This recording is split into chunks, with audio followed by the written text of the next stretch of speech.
What up, y'all? Justin Gay, Seeds and Xanadu, and on this channel we talk all about small-scale market gardening, including finishing my series on the top 4 easiest microgreens to grow.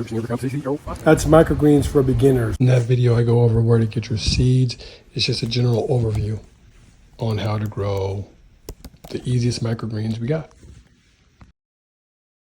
Which leads me to radish. Voila.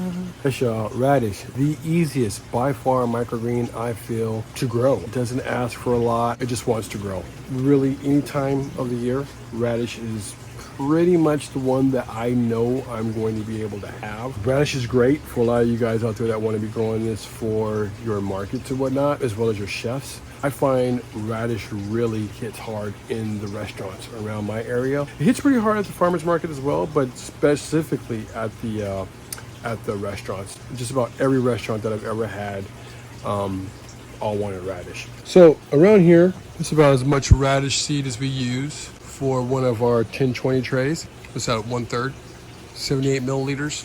So anyway, we're just gonna spread these guys all on here. Boom. Now you can definitely do your whole seed measurement via weight, because I have a lot of microgreens to do in the course of a day, a lot of seeding to do. It's way easier for me simply to just do a one-step method, which is just a scoop, scoop and seed. I don't weigh anything out. It's all by volume. Originally it was by weight, and that's how we came to the volume, just faster. But you can feel free to do it however you feel. And that kind of just goes for all your microgreens. All right, y'all. I got a couple of these things to do, and we'll circle back to y'all. Wow.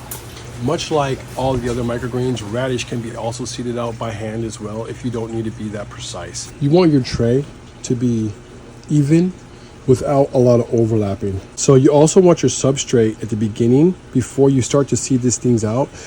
I like to water them, but on top of that, we also like to keep them pressed down or compressed down, much like this. So this is the beginning of all of our microgreens. Always want to make sure that we're dealing as best as possible with a level surface of our substrate, nice compacted down. Then we'll go ahead and water them, and then we put the seeds in. That will make sure that our seeds are coming in nice and level, and that there's not a lot of overlapping. Overlapping always leads to problems, so don't try to overcrowd your trays. Just do up to the amount that you really need in that receptacle. Make sure it looks a lot like this. No matter what receptacle you're using, be it bigger or smaller, you kind of want it to overall look like that. This right here, y'all, for a 10-20 tray, like I was saying before, will at least get me a pound, and in some times of the year, it actually gives me closer to 1.5 pounds. On our plot, we use 3 different types of radishes. We'll use a Triton radish, use a cherry bell radish.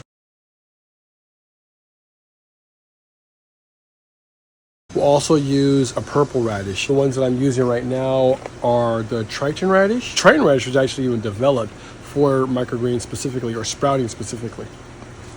Actually, it might have been for microgreens specifically, now that I think about it. So I find on average that radish takes right about 2 to 4 days before they actually germinate. So I'm gonna go ahead and throw these in the stack and get them set up for germination. Right now, our temps are in the 70s to 80 degree mark. It's kind of in that, I don't know, man, we're kind of that weird little phase where I can't really trust the forecast so much, just because things always seem to dip in a certain time of the year. They'll totally say that it's going to be one thing as we look at the forecast, but it actually comes to that day or that week, you see that on average, a lot of times it's moving a lot faster in terms of getting colder a lot faster than what was expected. It's kind of how I'm going to play this, and so that's why now I'm actually seeding my seeds back just to help with my succession for the week, so we can have them ready for our markets as well as our restaurants.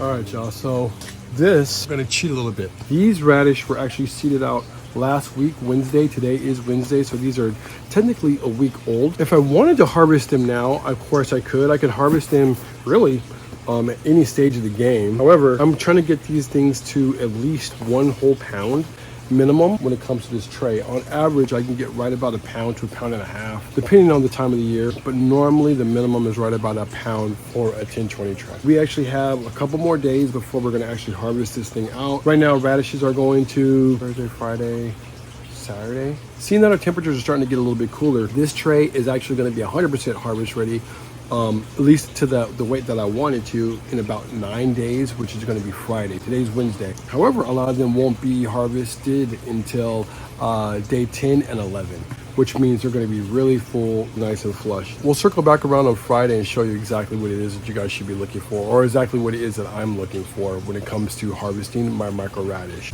Like we do with all of our microgreens, y'all, we top water. I have heard in certain climates that radish actually are kind of a problem because they do retain a lot of moisture. These canopies, y'all, check it out. The canopy in a radish is relatively thick. Just the nature of the green itself hold a lot of moisture. It's very similar to your broccoli and other brassicas, and that there's a certain amount of mucose, I guess, that kind of enters the game. Actually, it's not really a mucose, to be honest with you. It's just like the ability to hold on to a lot of moisture, just the greens themselves.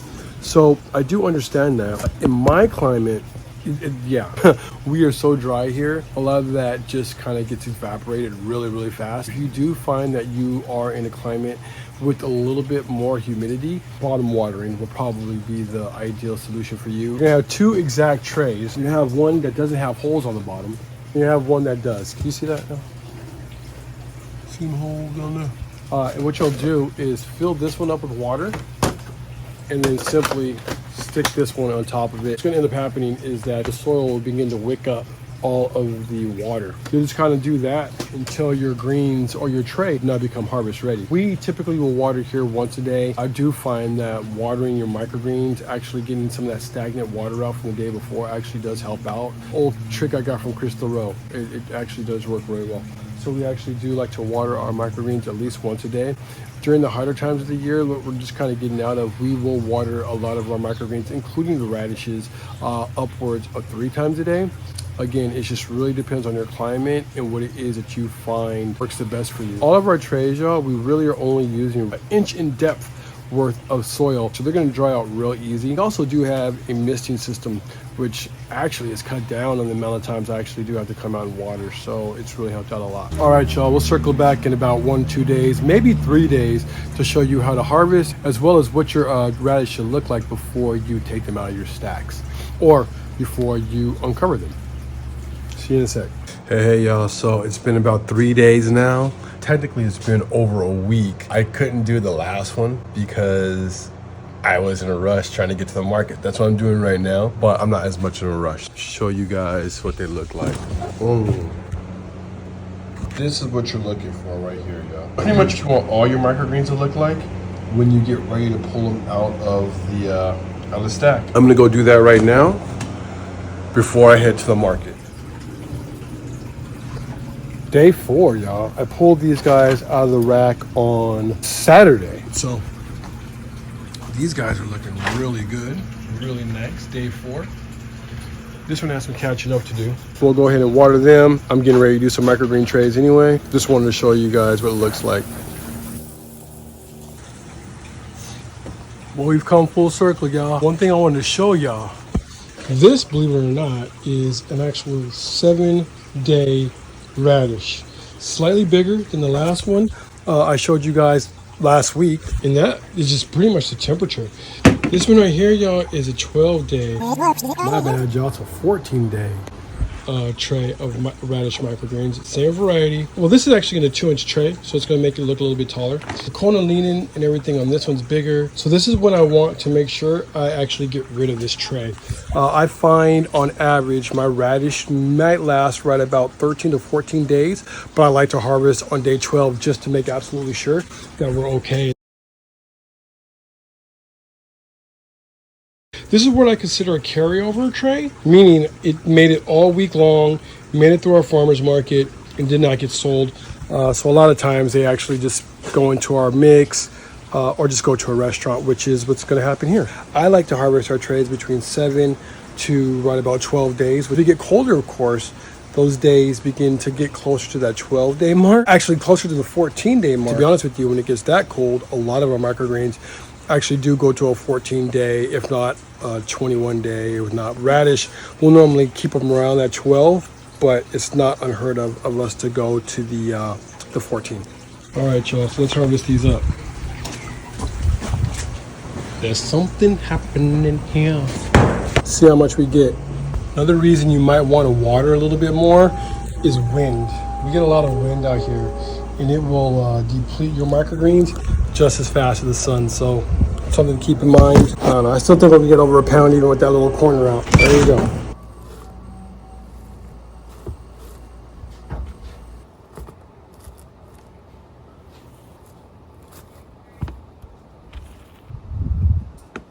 So we got close, y'all. We got close. Remember, we had all this little wind.